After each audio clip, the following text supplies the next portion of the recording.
د دې صحابي شونډې غټې غټې دي، مخې تور، خلکو به ترې کرکه کوله چې په یو جام به اوبه وڅښلې. راغی نبي علیه السلام ته وویل او د الله حبیبه خدای به مې ځان ته پرېږدي که نه،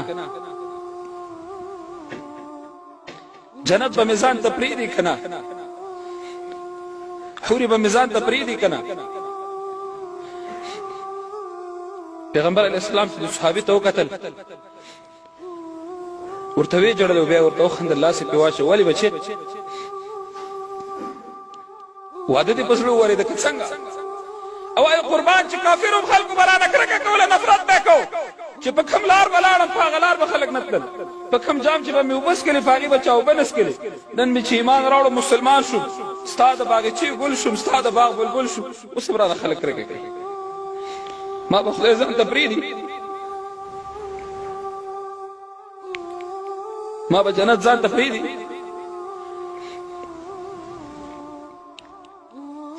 نبي علیه السلام ورته وایي واده ته دې زړه کېږي، لاړ شه پلاني صحابي ته دروازه ووهه، ورته ووایه چې نبي علیه السلام رالېږلم، نور راځه ته.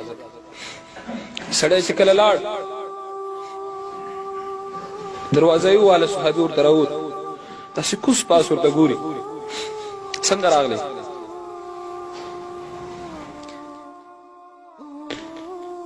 ورته وایي نبي علیه السلام راولېږلم، راغلم. وایي چې خدایه ده ته وګوره، زما لور ته وګوره، اوس څه وکړم؟ ویل ته کښېنه، زه به مې ښځې سره مشوره وکړم. مشوره پکار ده چې ښځه او مېړه مشوره وکړي، خپله لور ورکړي. دی چې کله ننوت خپلې ښځې ته چې د ده نوم واغست چې دا صحابي نبي علیه السلام رالېږلی،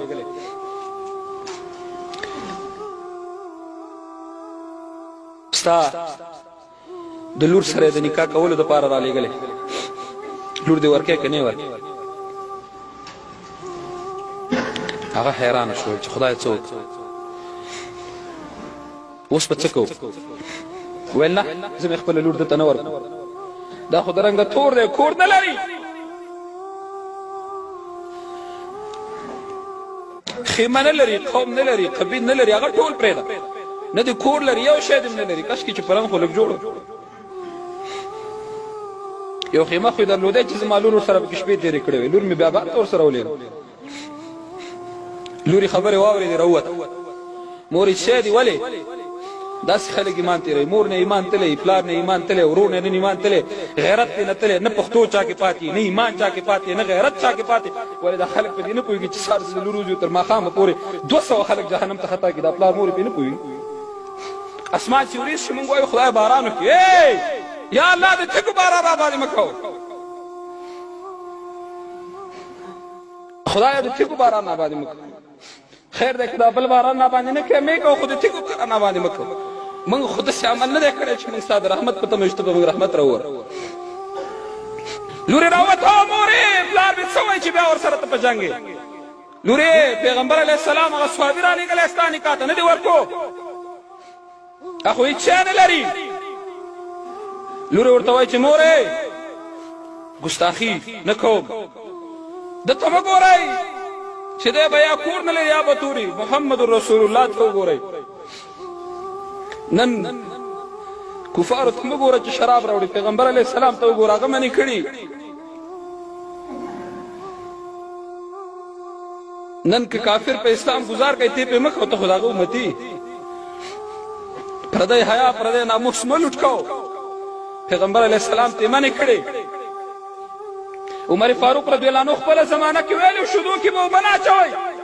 یوه مور خپلې لور ته وایي لورې شیدو کې اوبه واچوه چې ډېرې پیسې وکړي، او ورته وایي مورې عمر فاروق منې ګرځولي، زه نه کوم دا کار. او ورته وایي او لورې نیمه شپه ده، عمر فاروق به ودی. عمر فاروق دروازه کې ولاړ دی اوري، عمر فاروق به ودی، نیم پولیس ته هېڅوک نشته، مه کوه، اوبه ور واچوئ، خدای خو شته که نه. نن که څوک خدای ومني غلا به وکړي، که څوک خدای ومني زنا به وکړي، که چا قرآن منلی غلا به وکړي، که چا قرآن منلی او پیغمبر یې منلی شراب به وڅکي. خو معلومیږي دا چې ظاهر مسلمان او نور ټول کافر قرار راغلی. لورې ورته وایي مورې ما ورکړه، ما همدې صحابي ته ورکړه. دته مه ګورئ پیغمبر علیه السلام ته وګورئ. سړی راووته په ملا یې وډه بوزه لور مې درکړه، داسې خوشحاله دی چې کالیو کې نه ځایږي راغی. پیغمبر علیه السلام ته ویل قربان لور خو یې راکړه. هغه ورته وایي پیسې لرې؟ وایي نه پیسې نه لرم، نشته. پیسې ورته ورکړئ، پیسې ورکړئ. پیغمبر علیه السلام ته راغی قربان پیسې یې راکړه، ویل لاړ شه ځان ته پرې ښه کالي وکړه، ځان ته خیمه پرې واخله، کور دې پرې ځان ته جوړ کړه، په دې پیسو زه درته واده کوم. دی چې کله بازار ته لاړه، بازار کې یو صحابي غږ کوي څادر یې لاس کې دی، ای خلکو نبي علیه السلام جنګ ته لاړل، نبي علیه السلام غزا ته لاړ، کافران راغلي په مدینه منوره حمله کوي.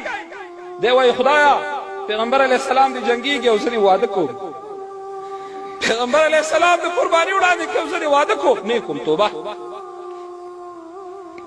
په لږو پیسو یې ځان ته واغست او نورې ځان ته یو څادر واغست، غره واغسته، توره واغسته او یو غټ څادر یې واغست، خپل مخ نه وربوز نه تاو که سترګې ښکاره کړه، په آس باندې شور شو، غزا ته لاړ. سعد نومېده، سعد نومېده، سعد. کله چې غزا ته لاړ نو پرې په کافرانو کې وایسته. یو صحابي پیغمبر علیه السلام ته د جنګ په دوران کې وایي قربان دغه څوک راغلی ډېر امداد یې د مسلمانانو وکړ. دې وخت کې دی په کافر د تورې غزار کوي چې لاس یې تور ښکاره شو. پیغمبر علیه السلام وایي اظنه سعدا، ما ته خو سعد ښکاري، دته خو ما ویلي چې واده ته سودا وکړه، دا څنګه راغلی؟ په دې وخت کې بل طرف په کافر د تورې غزار کوي، سعد رضی الله عنه داس نه لاندې راګزارېږي. پیغمبر علیه السلام راغی، سعد په خپل ورون واچو، سعد لا ژونده دی، ورته وایي قربان خدای به مې ځان ته پرېږدي که نه؟